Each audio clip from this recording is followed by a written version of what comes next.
Bienvenidos a este nuevo tema del contenido de nutrición. Soy el doctor Fernando Lavalle González, profesor del Servicio de Endocrinología en el Departamento de Medicina Interna en el Hospital Universitario y Facultad de Medicina de la Universidad Autónoma de Nuevo León.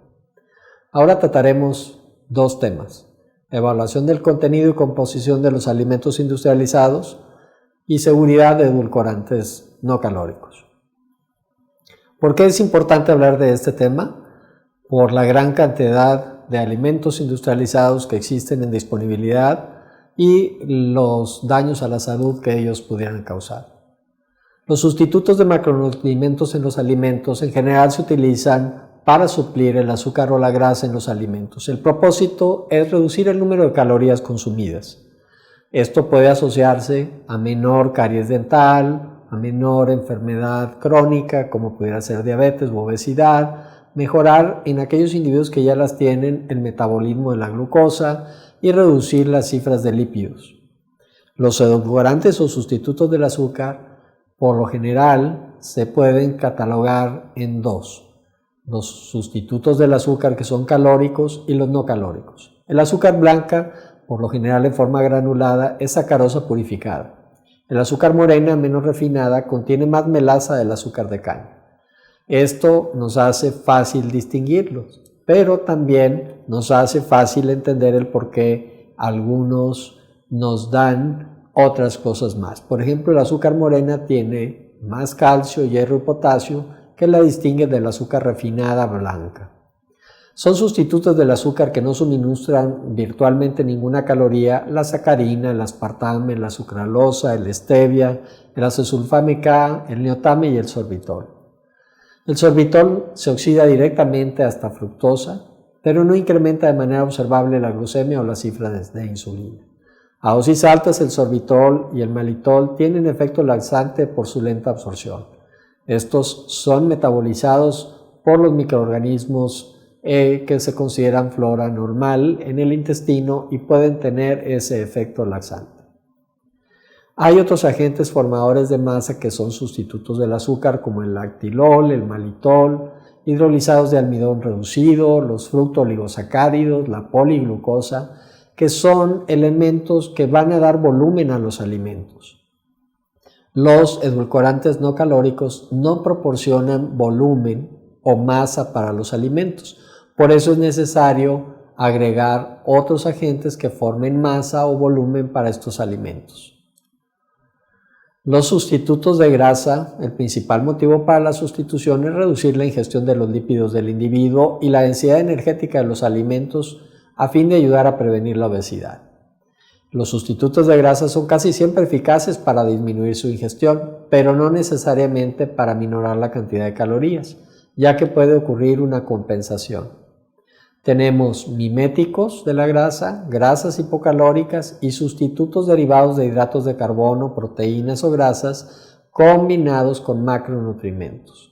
Los miméticos de grasa son constituyentes no lipídicos de alimentos y las sustituyen al simular sus propiedades y agregar menos calorías que aquellas a las que sustituyen. Por ejemplo, almidón, celulosa, pectina, proteína, dextrina son algunos de los elementos que van a aportar de 0 a 4 kilocalorías por grama y suelen ser útiles para hacer postres y para tener una variedad de untables, como serían derivados de la margarina. Las grasas disminuidas en calorías son triglicéridos de cadena modificados para aportar menos de 9 kilocalorías. Estos triglicéridos modificados de cadena media proveen 7 a 8 kilocalorías por gramo. Hay sustitutos de grasa que provienen de fibras solubles, confieren beneficios para la salud independientes de la sustitución de los lípidos, agentes formadores de masa, como en alimentos sólidos, que van a ser como el sorbitol, el xilitol y el isomaltitol, que ya habíamos hablado en los sustitutos de los carbohidratos. El poliéster de sacarosa, o llamado olestra, es esencialmente indigerible. Pasa a través del tubo digestivo, arrastra consigo los micronutrientes liposolubles. Está aprobado para la FDA para su uso en botanas.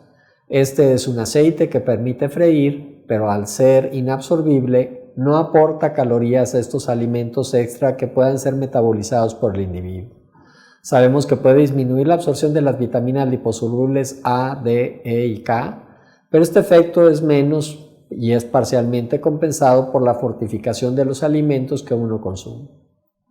Los alimentos funcionales, la definición es que es un alimento puede considerarse funcional si ha demostrado satisfactoriamente que además de tener efecto nutricional esperado, beneficia a uno más función fisiológica hasta el punto que puede mejorar la salud y reduce el riesgo de contraer determinadas enfermedades.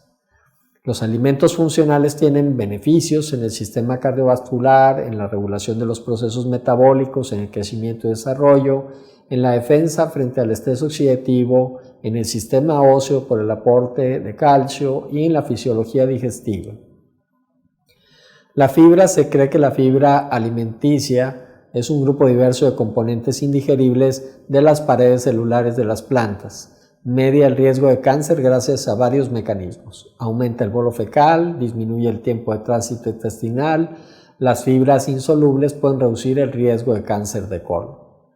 El aceite de oliva se conjetura que puede ofrecer protección específica contra el cáncer. Dichos efectos se atribuyen a las cifras altas de ácidos grasos monoinsaturados como el escualeno, los tocoferoles y los compuestos fenólicos. El etanol está bien establecido como un activador de cánceres de cabeza y cuello y su consumo tiene un vínculo consistente en el incremento del riesgo de cáncer mamario. Los estudios en población general muestran tasas menores de cáncer de mama en poblaciones que comen más soya.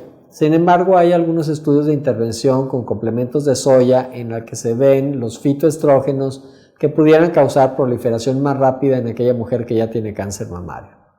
La soya se usa de manera generalizada como un sustituto de carne roja, cuya grasa saturada se ha asociado al incremento de riesgo de cáncer.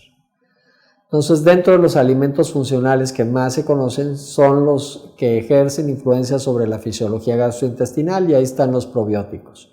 Principales especies bacterianas son el Lactobacillus vulgaris, el Streptococcus thermophilus y el Lactobacillus casei. Alimentos que incluyen microorganismos vivos van a atenuar la intolerancia a la lactosa, van a tener efectos preventivos y terapéuticos en la diarrea, útiles en el tratamiento del estreñimiento y pueden tener una posible reducción del colesterol plasmático. Los prebióticos son hidratos de carbono de cadena corta indigeribles por enzimas humanas y que son fermentados por las bacterias del intestino grueso. Los más estudiados son los fructooligosacáridos y la inulina. Estos afectan beneficiosamente al huésped, estimulando en forma selectiva el crecimiento y la actividad de un número de especies de bacterias colónicas que son benéficas. Inhiben las bacterias patógenas, se les da un buen sustrato energético para el colonocito e incrementan la absorción de agua, calcio y magnesio. Los simbióticos contienen ambos productos, un probiótico más un prebiótico. El alimento que contenga bifidobacterias, aparte de los fructooligosacáridos, pueden tener efectos sinérgicos. Van a estimular el crecimiento de la flora intestinal y aportan sustratos para que esta flora se desarrolle. Los alimentos funcionales comercializados los tenemos en muchas partes. Leches infantiles, con nucleótidos, con taurina, con carnitina, huevos enriquecidos con omega 3, galletas con insulina, lácteos desnatados, bebidas estimulantes con cafeína. Tenemos cereales enriquecidos con fibra, jugos y cereales enriquecidos con vitaminas y minerales y lácteos enriquecidos con omega 3. De esta manera podemos ver que estos alimentos pudieran contribuir a tener un mejor efecto en nuestro organismo. Ahora pasaremos a ver los aspectos de la seguridad de los edulcorantes no calóricos. ¿Qué son los edulcorantes? Edulcorantes son aditivos alimentarios que confieren sabor dulce a los alimentos. Por este motivo, no se consideran edulcorantes los alimentos como la miel, ni los ingredientes como el azúcar común, la fructosa o la glucosa, ya que estos tienen la función diferente en los alimentos aparte de dar el sabor dulce. Entonces, los edulcorantes son aditivos alimentarios y siguen las normas de la legislación para estos productos. Han de estar autorizados tanto en la Unión Europea como en la Food and Drug Administration en Estados Unidos y la COFEPRIS en México. Se utiliza una medida para evaluar la ingesta diaria y esto se llama IDA o ingesta diaria admisible. Estos comités científicos evaluadores son los que nos dicen cuánto es lo seguro de consumir de un edulcorante. Se han hecho diferentes estudios para conocer por qué el consumidor prefiere los productos que contienen edulcorantes. Muchos dicen que es por cuidar la salud, por mantener la línea, por prevenir caries, para adelgazar, por prescripción médica, y podemos ver que en los diferentes países la proporción y el porcentaje es distinta. El porcentaje de la población que sustituye el azúcar por un edulcorante bajo en calorías es, según el estudio anterior, pues entre un 20 y un 40%. Los sustitutos del azúcar que tienen un potencial edulcorante comparado contra la sacarosa pueden ser naturales o artificiales. Dentro de los artificiales, que son los más utilizados, tenemos la sucralosa, que es 600 veces más potente, el aspartame, que es 200 veces más potente, la sacarina, que es 300 veces más potente que el azúcar de mesa. En cambio, en los naturales, ustedes pueden ver la taumantina, es 2000 veces más potente, la monelina es 3000 veces más potente. Estos son tan dulces que se utilizan más bien como un conservante que como un edulcorante, porque son difíciles de manejar por el alto grado de dulzor que producen. Cuando uno ve la comparación de las principales vías de absorción, digestión y metabolismo y excreción, uno puede entender por qué hay tantos mitos en ese sentido. La sucralosa es un azúcar modificado con un átomo de cloro, va a pasar por el tracto gastrointestinal, no se va a ingerir, tiene una muy poca absorción y eso es excretado en forma fecal. Sabemos que el aspartame es metabolizado a sus 2 aminoácidos o componentes dentro del tracto gastrointestinal y no se absorbe como tal como aspartame. Los glucósidos del estriol son también absorbidos y dan ese dulzor, pero no son metabolizados en el organismo. Los edulcorantes no calóricos se ha descartado causa-efecto en neurotoxicidad, en cambios metabólicos, en alteraciones afectivas y psicológicas, en la generación de cánceres o tumores, en alteraciones dentales, y en humanos se ha desarrollado causa-efecto relevante en control de apetito, cantidad de comida consumida, ingesta de proteínas, control y balance hidroelectrolítico y termogénesis. Revisaremos más adelante estos efectos hablando de la seguridad de los mismos. El aspartame está elaborado a partir de un éster metilado de la fenilalanina y el ácido aspartico. Es metabolizado en el intestino delgado. Su metabolismo oxidativo aporta 4 kilogramos por gramo, pero las calorías en una dieta serían menos de una porque es de 100 a 200 veces más dulce que la sacarosa. En dosis altas, en bolo único produce cambios en algunos parámetros bioquímicos, pero los estudios de seguridad realizados en ratones, ratas, cobayos y en humanos no muestran efectos adversos agudos. Hay estudios que nos hablan de la regulación del apetito, que hace evidente que la administración de aspartame 1 hora antes de empezar a comer puede producir una ingesta significativamente menor de alimentos que la observada en un grupo control. El contenido de ácido aspartico, fenilalanina y metanol en alimentos comunes lo pueden ver en esta diapositiva. Una bebida dietética tiene prácticamente 90 miligramos de fenilalanina, 72 de ácido aspartico y 18 de metanol. Cuando uno ve un plátano mediano va a ver fenilalanina en 58, ácido aspartico en 146 y el metanol en 21. Todo está relacionado al metabolismo del aspartame.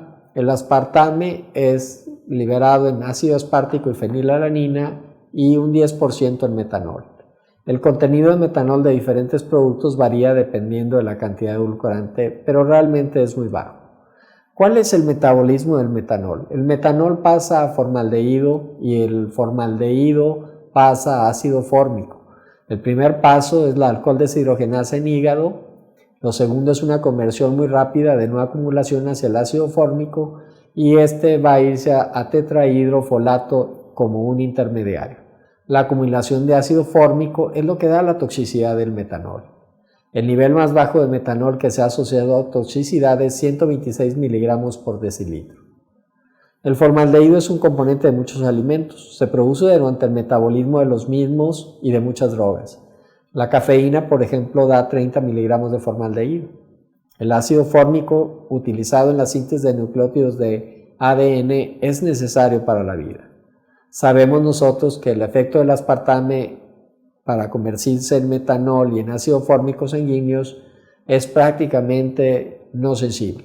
Decimos que un adulto sano en dosis de 34 miligramos por kilogramo de peso en ingesta de aspartame va a tener no detectable el metanol, y en un consumo muy alto de 200 miligramos por kilogramo de peso llega a 2.58 y nos hay unos cambios en los niveles de ácido fórmico, lo mismo en infantes sanos.